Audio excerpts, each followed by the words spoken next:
And we're back talking about marriage issues. Now, in this segment, it's interesting. You know, I came up with a list of questions that have been given to me by singles all over the nation regarding marriage, things that they really want to know. So let's get into it. One of the most important questions that young people have is the reality that oftentimes you marry not a person's present and their future, but their past as well. Mm-hmm. So should you judge or be judged by your past when considering marriage? It shouldn't be judged, it should be examined. I think a person's past has to be examined. You need to know where they came from, what their perspectives are, what their history is, but you should also understand how they feel about their past. You can't hold it against them where they've been and what they've done, especially if they're making adjustments to correct or improve some of those situations.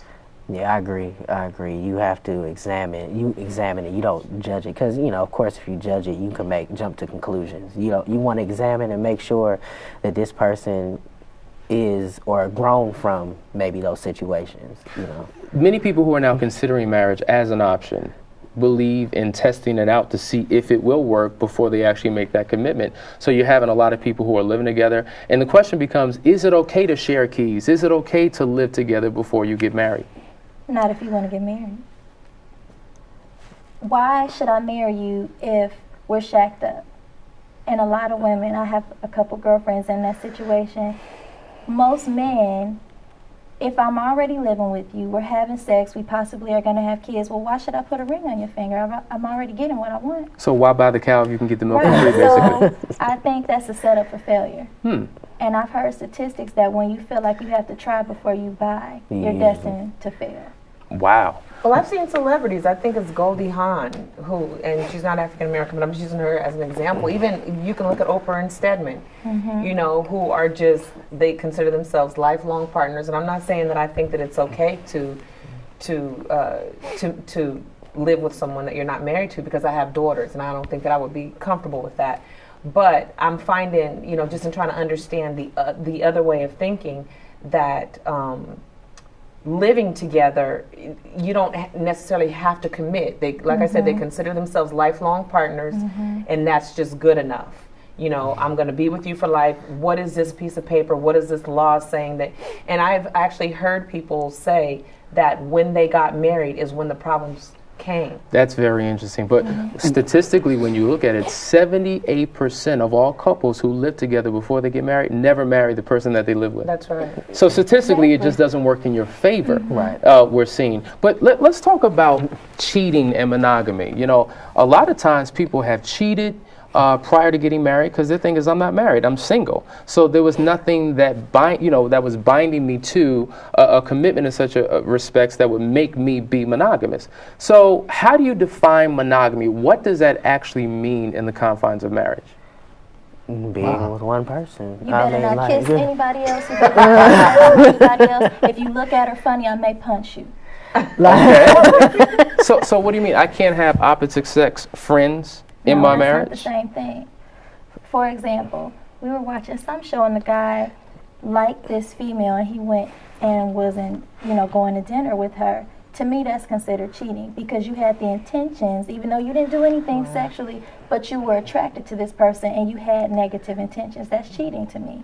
And you snuck around, you didn't tell me about it. I think Bill Clinton. I think Bill Clinton kind of changed the concept of what cheating was, because he had an oral experience, if you will, with someone in the White House, but didn't consider it cheating, didn't consider it sex. So I think we all are kind of confused on what is and what isn't. I mean, if I'm not having sex with her, but we're going out on dates and we're talking on the phone, does that constitute cheating? But I mean, black men and black women come up with their own definitions of what cheating is. Because I feel guilty. I would feel guilty just like if I thought I was partially attracted to another female other than my wife.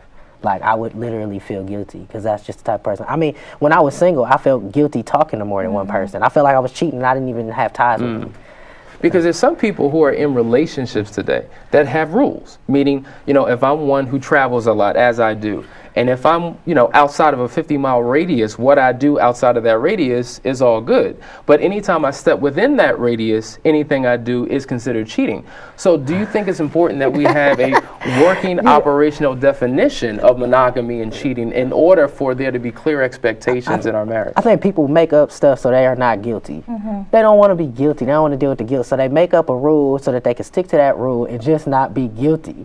Like, they don't want to be like, well, I was wrong. They want to feel like they were right. I just humped her. I didn't exert. That's not cheating. I think you have to know your partner. And the reason why I say that, the reason why I say you have to know your partner is because me and my husband, like what was that, a couple mornings ago, I woke up and I was really groggy. I wasn't ready to get up. And then my husband mentioned Maxwell.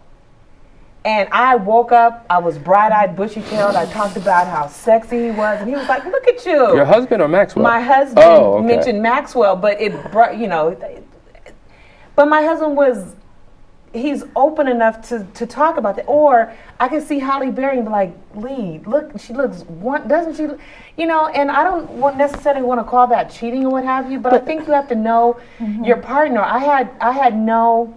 But that's different. I think that's different. Okay, it might be different, because, but what I'm saying is when you talked about monogamy, like I actually think about, and not on a regular basis or often, but when I look at Maxwell, I think he's sexy. I think that we have to get big enough to say, my husband is not the only one that I look at. He is the one that my heart's desire. He is the one that I'll lay down with. He is the one, but we have to stop, being...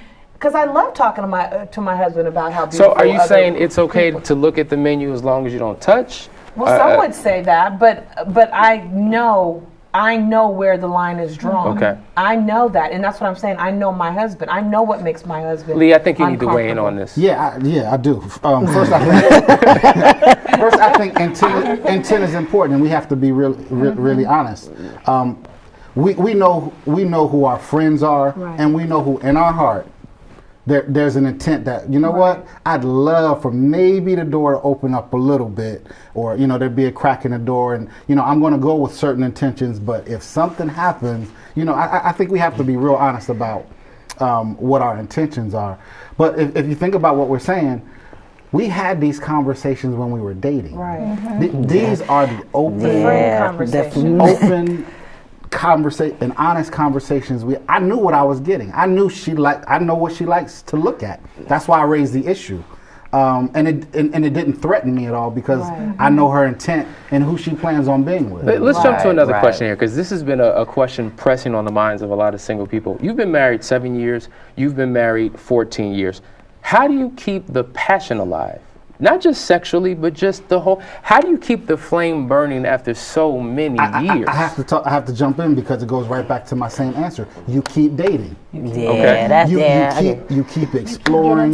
You keep trying to find out more about her. You keep trying to make her happy. You keep trying to buy her dinner, and vice versa. And it's funny because like I have conversations, like I don't have the same conversation with my wife.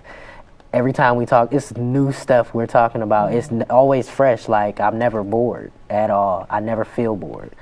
I'm always content. We're always doing something. Well, you're a pretty easy guy. Really, because we do get bored. And I'm just being real. There are people who get bored. And I'm not saying that I'm bored with my husband all the time, but I'm saying there are moments where, especially in the growing spurts, when what you're looking at on a day-to-day basis becomes a little routine. And like I said, I grew up where I moved a lot, where I transitioned a lot. And so when I got into this place of stability, that actually became boring to me, which is weird, but I got restless in stability. I guess for me, I was tired. I hate change. So, I mean, I can deal with change if it's slow, but when it comes to, like, I just like it to be simple. I like to keep everything it's simple. It's deep that you use that word because, when you look at, marriage on television and the media, marriage is associated with boredom. Right. And being single is associated with being excited and having fun. And every example that you can think of marriage in TV, in the movies, on the radio, it's negative. Right. It's negative. So I think young people's perception of marriage is negative, which keeps them from wanting to go forth and get married. But I would argue my single friends aren't happy. Right. They look at us and they're like, wow, You know, I can go home and I'm fine. I have somebody that's in my bed every night, not necessarily for sex, but they're like, oh, I wish I had that. I had a bad day. I need somebody to hold me. I have my best friend there. Loneliness. We're going to talk about that during the next segment of yeah. the Relationship Sexpert Show. Stay tuned.